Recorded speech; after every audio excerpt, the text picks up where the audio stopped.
Il est des êtres humains qui, sans le vouloir, ont des attitudes, faits et gestes de nature particulière. Ils naissent, grandissent en faisant l'objet d'étonnement aux yeux de tous ceux qui les observent. Ne serait-ce pas le cas pour cet homme? Qui est-il? D'où vient-il? Né le 10 novembre 1956 à Luluabourg, dans l'ancienne province du Kasaï. Chambouy Katumbaï et Moussouamba Mwambouyi sont là ses parents.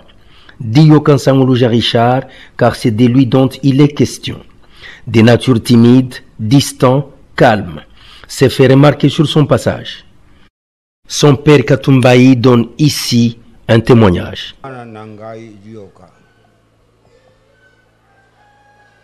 Azalaki mwana moko pona ngai mwana ya butosi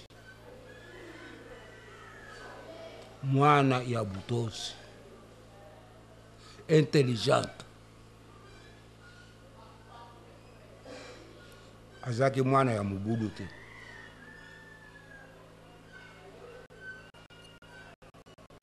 aza kotanga aza kende classe aza koyoka makambo ngai naza kolonga nalobi boy atiki nalobi boy atiki azalaki mwana ya butosi mwana na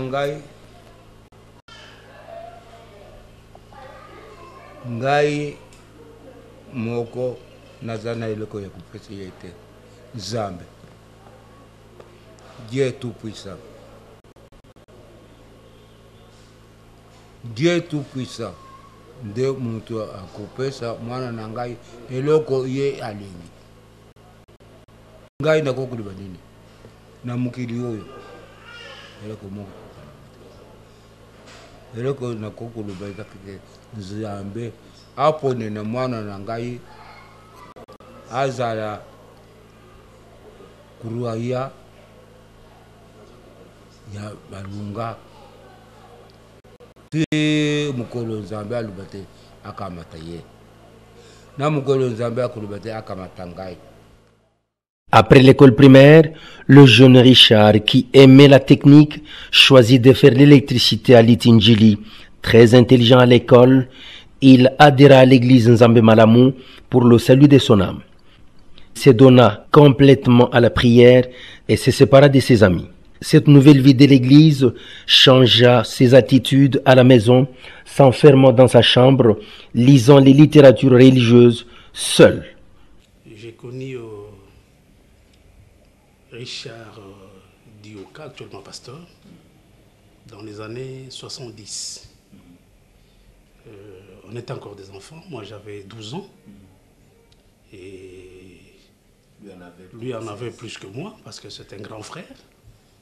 Et les deux familles, mon père et son père, se connaissent depuis longtemps. Et nous avons habité le même quartier dans la commune d'Englaba. Il était un homme un peu solitaire, là. Il voulait vivre un peu réservé. Même quand il étudiait, souvent pour le voir, il fallait aller dans sa chambre. Enfin, il occupait juste un local là, dans leur parcelle.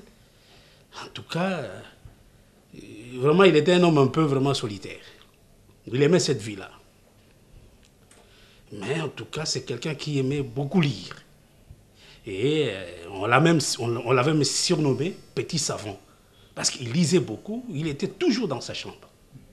C'est comme ça que était sa vie d'enfance.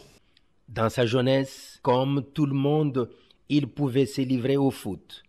Mais son contact avec l'Évangile déjà l'éloigna non seulement de ce sport roi, mais aussi de tous ses amis. Bon, comme il aimait beaucoup le football, bon, vous savez, quand on est jeune, on l'appelait, on l'invitait, et voilà, il y a un match de football. Il venait parce qu'il admirait beaucoup le football. Généralement, je crois qu'il était un peu un attaquant. C'était un avant-centre, un attaquant. Il était un buteur. Oui, un buteur, parce que moi aussi j'étais un buteur. Et des fois, on s'est retrouvés dans le même camp. Et vraiment, il était un très bon joueur. Mais après avoir joué avec nous, en tout cas, il s'est clipsé. Et pour aller le voir dans sa chambre en train de lire. Le jeune Richard, dans sa nouvelle vie, s'est fait ami des plus grands que lui, des papas. Il s'est aussi attaché à tous ceux qui aimaient la parole. C'est dans ces circonstances qu'il entra en contact avec un certain papa du nom de Chimanga, qui deviendra plus tard son beau-père. Un jour, j'ai vu, c'était le soir, chez moi à la maison, entrer chez moi à la maison, me trouver en train de lire la brochure. Le temps est proche de frère Franck. Bon, je lui ai regardé. Je ne peux pas parler avec lui. Il ne m'avait pas demandé quelque chose. Je suis entré à la maison lui donner la brochure. Après, il a regardé la brochure et est rentré chez eux. Le matin, j'ai vu Diok. Je peux avoir d'autres brochures? Moi, j'ai dit oui, oui. Je lui ai donné d'autres brochures. Diok est parti. Le soir, il est venu. Bon. Est-ce que papa, vous avez encore d'autres, hein? Puisque je vois, vous m'avez donné 5. Je connais ça. Moi, non, j'en ai beaucoup. Puisqu'on m'a donné beaucoup de brochures, on m'a envoyé beaucoup de brochures par le frère Barrier. Je lui donne encore des brochures. Bon. Un jour, j'étais avec Moukeba et Thomas. Je vois Dioka qui arrive.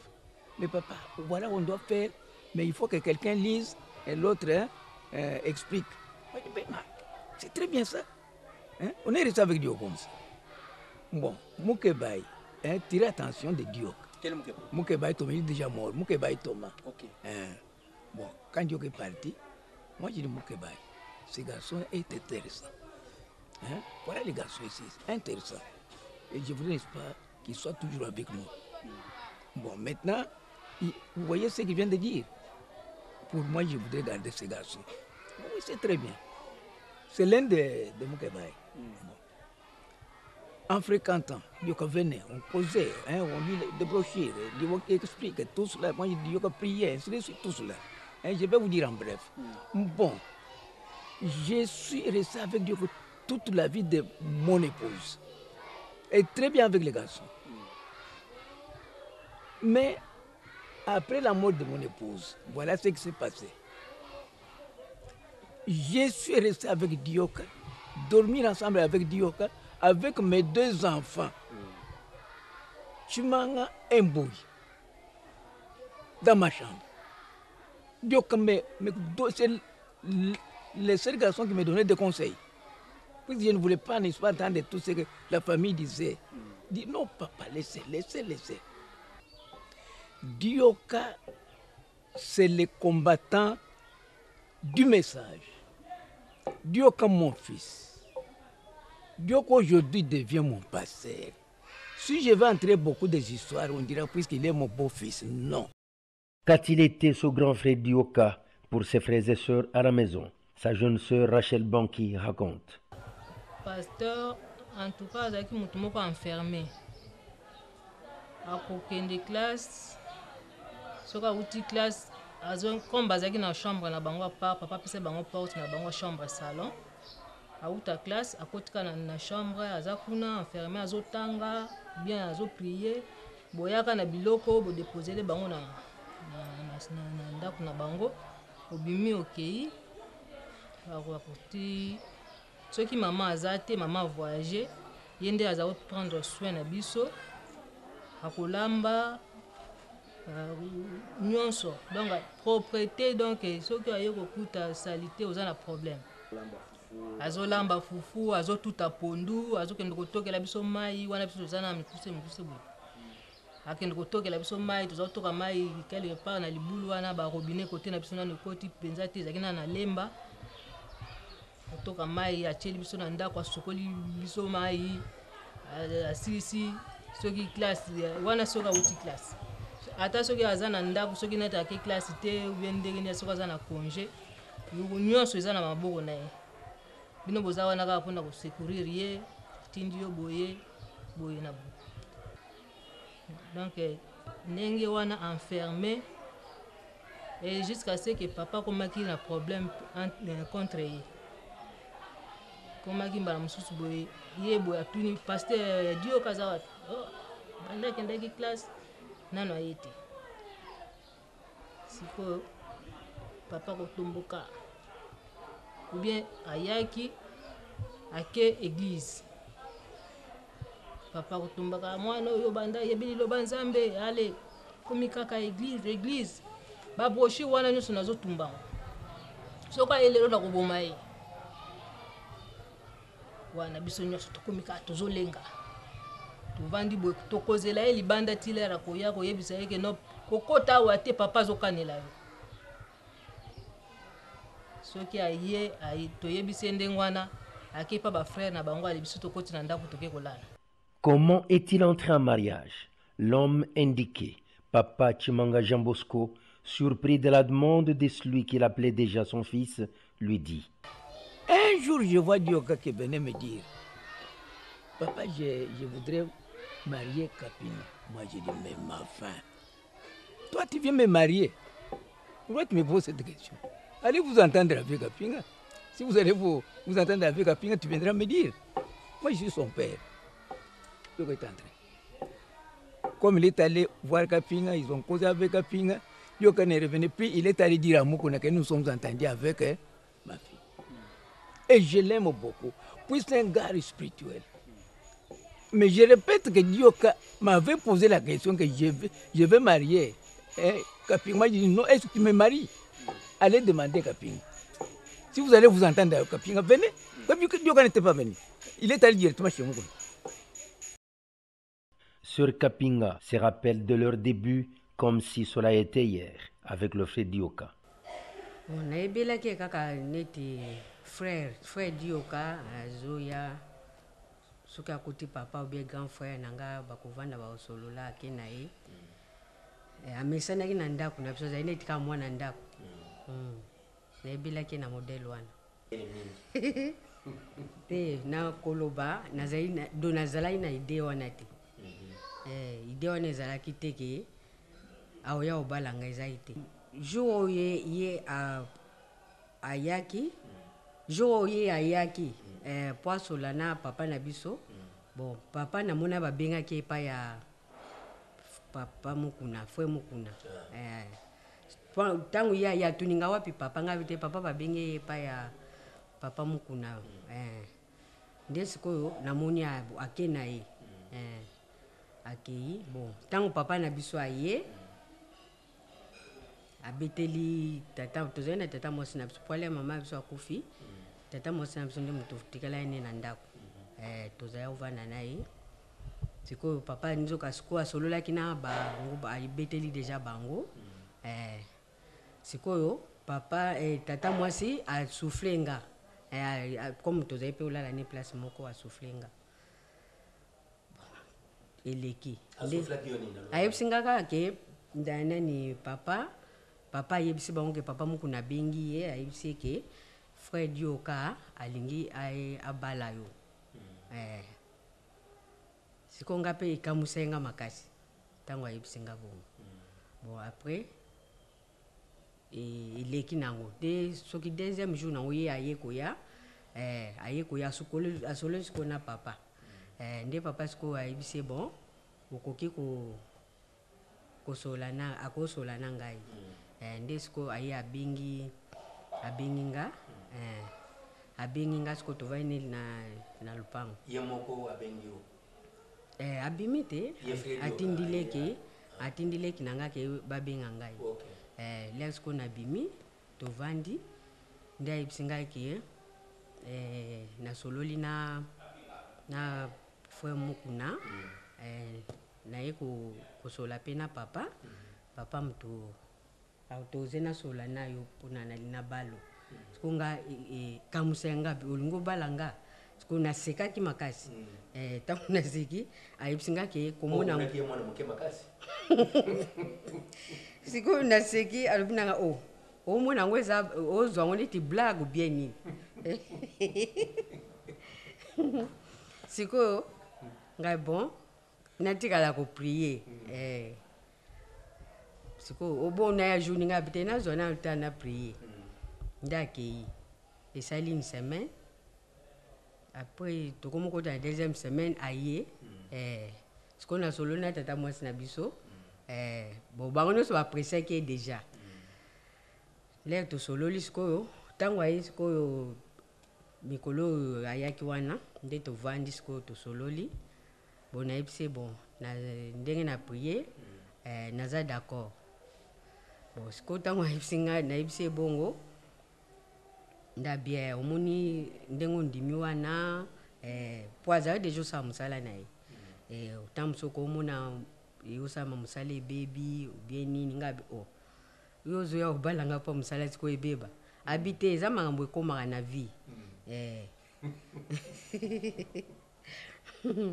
po ye ndenge azali koyepa na biso wana lisolo boye nga na ezalaki te bon ndenge naza omoni motu moko ya bakandakanda motu moko asekaka te bon nandimi ntango nandimi après 2 jours boye naoyebisa tata mosi na biso naobangi makasi nakoka te sikoyo ekoma soki aye boye peut-être azoyelanga mais omwana na déplace nakendanga ata na kovanda na nsima ti tata mosi abi te kosala biloko osala wana te eza malamu te ti esaka soki baye mwa bongo naza kopermettre tovanda na ye boye tosolola te bon na conseil tata mosi na biso papa mpe nayaki mpe kosola na papa abi te mwana oyo nasepeli nde makasi alingi nzambe mingi nde eloko vraimen esepelisi nga makasi na kati na ye alingi nzambe mingi nde sikoyo toye sikoyo kobanda kosolola soki aye tosolola me naza obangi nakoma obangi makasi makasi naza okoke te ye mo mpa ye oremake ke na obangi makasi ti tosaka presque bainane nde bainane obie ba quelques mois na fréquentation na biso kwa tina nde toye kobalana masolo kaka bon souvent bosolani eloba nzambe tantôt bozosolani ndenge tokozala ensemble ndenge alingaka babiloko ya bongo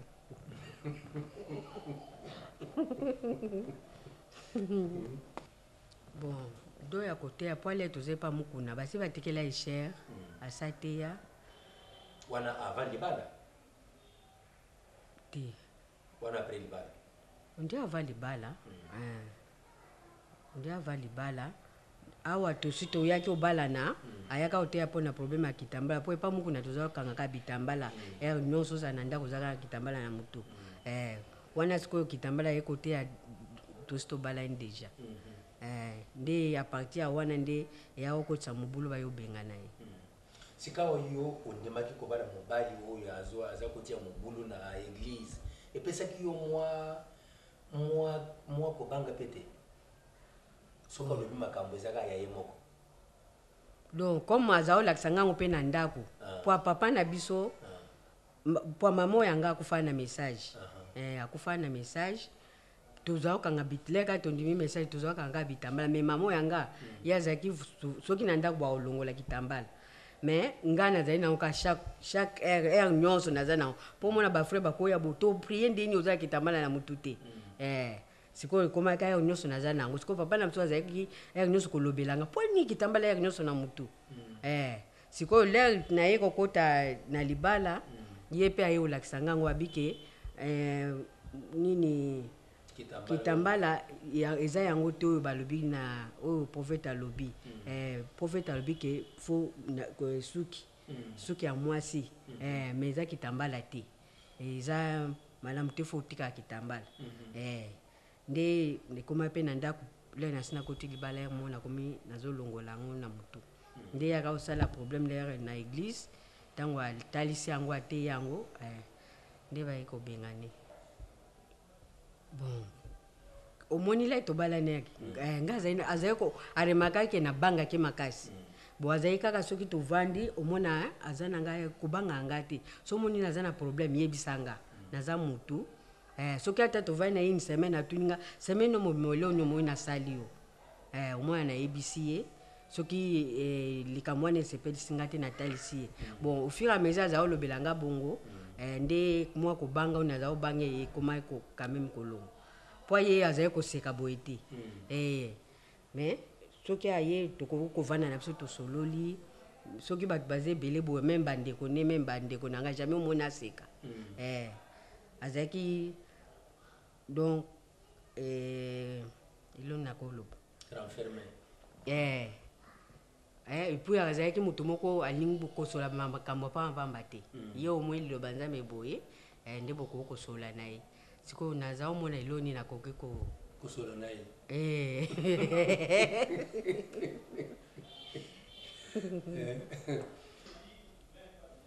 bon soki na ndenge na vivre na ye namoniki aza moto moko alingi nzambe mingi aza attaché mingi na nzambe sikoyo nga sikoyo naza obondela nzambe apesa ngai motema monene ya kosupporte ye na mosala azosala nazala na badistraction te sikoyo nga mpe nakomaki na makasi na vie ya bapriere mingi mpo ye abandi mpenza mosala ya koteya mingi lai naboti Naomi lai naboti Naomi azalaki na 2 mois nde abandi okeba Lubumbashi akosala ba 3 mois sikoyo na mwa ebandeli wana ndenge aza okendekende wana ezali neti ekomaki koderange nga makasi omonake bozo kovivre ne mpenza ensemble te sikoyo nakoma mingi na vie ya bapriere wana tozalaki na ngaba epai ya papa Frank nde nazalaki ka tout le temps soki namoni likambo boye elingi dérange nga il faut na prier kaka ndenge wana nde yango wana omona te lelo tovanda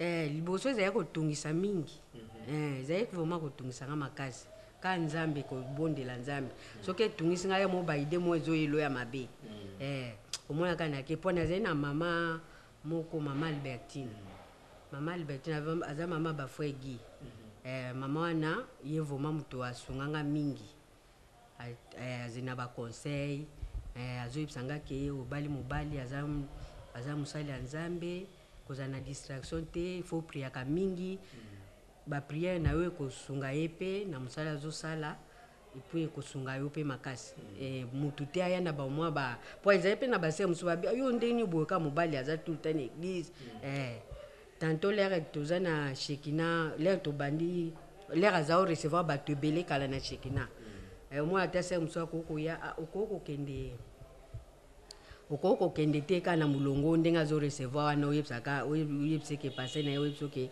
mobali nanga mikolo na ndako azomonana te mpo aza osala une semaine aosala na une semaine azaka kuna ti soki namoni ayebisi nga bongo navandi ti nabeteli mama wana abi te kosala bongo te obondelaka nzambe aosunga yo ezali ka soki ake bongo omona ederange okozala te obeli boye aye boye na ndako boye asuki neka na salo atunyo nde nini azongi omoi sikoyo wana ezotungisa makasi ka bapriere nazobondela ka nzambe esunganga naza motema monene ya osupporte yango na supporte ti lelo. Maman Kyria, la mère de ses enfants, à l'occasion de ses 60 ans d'âge, adresse ses vœux à son mari, faisant vibrer son cœur pour que celui-ci l'entende.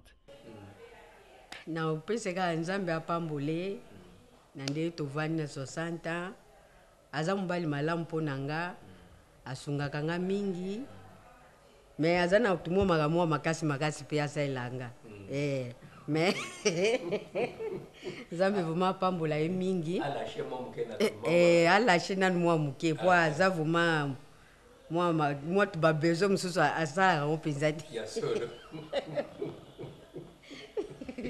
akopromete nga boye omona alekisi yango apesi te yango nzambe apambole vraiment mingi azosala mosala makasi apesi susu makasi ya mosala azosala aza korespecte repos te nzoto ne eza ya kolemba makasi po chaque jour faut tomase mokongo ava bima faut mase mokongo ezosala epasi mingi azolinga opesa nzoto ne repos te nzambe nde moto apesi mosala akobaka na ye ntina suka. Merci. On a une seule fois un père et une seule fois une mère dans la vie. Voilà celle qui a engendré cet homme qui bénit nos âmes aujourd'hui, Maman Muswamba. Nzambe apambola yaza na aza pasteur na ngai. Na mama na ye aya kotala ngai. Apambola ye nzambe azala na ye longo ti suka na suka na binu nyonso tutaka bantu ya nzambe. Amen. Amen. Dieu dit J'ai trouvé David, fils d'Isaïe, homme selon mon cœur, qui accomplira toutes mes volontés. Dioka Nsanguluja, à l'occasion de cet anniversaire, donne de cette fleur du cœur à son peuple. Merci beaucoup mes chéris. Que Dieu vous bénisse. Amen. Bon anniversaire. Bon, pendant les 60 ans, c'est ce qui m'a beaucoup frappé, c'est le grand amour et l'affection de mon peuple que Dieu m'a donné, Shekinah Tabernacle. C'est ça la plus grande chose qui m'a touché, qui m'a saisi pendant ces 60 ans. C'est cet amour, cette affection pour Shekinah Tabernacle. Alors, il n'y a pas... Et si Dieu m'aime, je n'ai vu cet amour qu'à travers ce peuple. Si Dieu m'a béni, je vois cette bénédiction à travers ce peuple. Donc c'est le meilleur don, la meilleure chose que Dieu m'a donnée, c'est de m'avoir donné un peuple qui m'aime beaucoup, et que j'aime aussi. C'est ça la plus grande chose. Bon, les épreuves, il y en a tellement beaucoup, mais les épreuves, ça fait partie de notre vie, ça fait partie de notre expérience. Donc je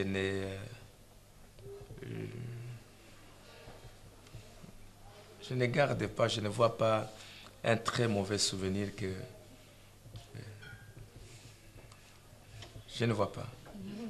Je ne vois pas, je ne me rappelle même pas qu'est-ce qu'ils m'ont fait de mal. Rien du tout. Au contraire, c'est bon. C'est l'amour, c'est l'affection, c'est tout ce que je peux demander que le Seigneur les bénisse richement et qu'il tienne ferme dans la parole et dans le message. Ils savent pourquoi ils se sont accrochés à ces ministères. Et moi-même aussi, je suis assez étonné et surpris d'apprendre, bon, ici et là, ainsi de suite, qu'ils tiennent ferme.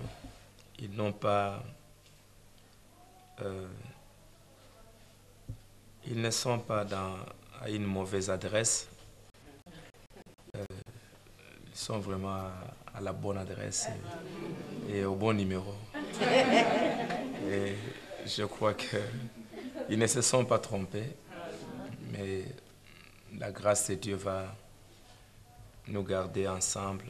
Je pense beaucoup à eux et c'est pourquoi je parle aux jeunes pour que les années à venir, on puisse voir comment on peut réellement s'occuper d'eux dans les jours à venir. Que le Seigneur les bénisse richement. Je crois que... Et pour terminer ma chère Église, merci beaucoup. Je vous aime beaucoup. Je vous aime trop. Peut-être que vous ne l'aviez pas encore vu, mais vous verrez encore un peu plus que ça, avec la grâce de Dieu. Et que vous puissiez continuer à m'aimer, à me supporter et prier pour moi pour les années à venir. Et surtout, que vous puissiez vous aimer les uns les autres. Hein? Vous m'aimez beaucoup, mais ce que j'aimerais maintenant voir que vous vous aimez vraiment, vraiment. Hein? Et ça, c'est ce qui va vraiment me réjouir pour les années à venir. Voir que vous vous aimez, vous vous appréciez. Je sais que, bon, ce n'est pas facile.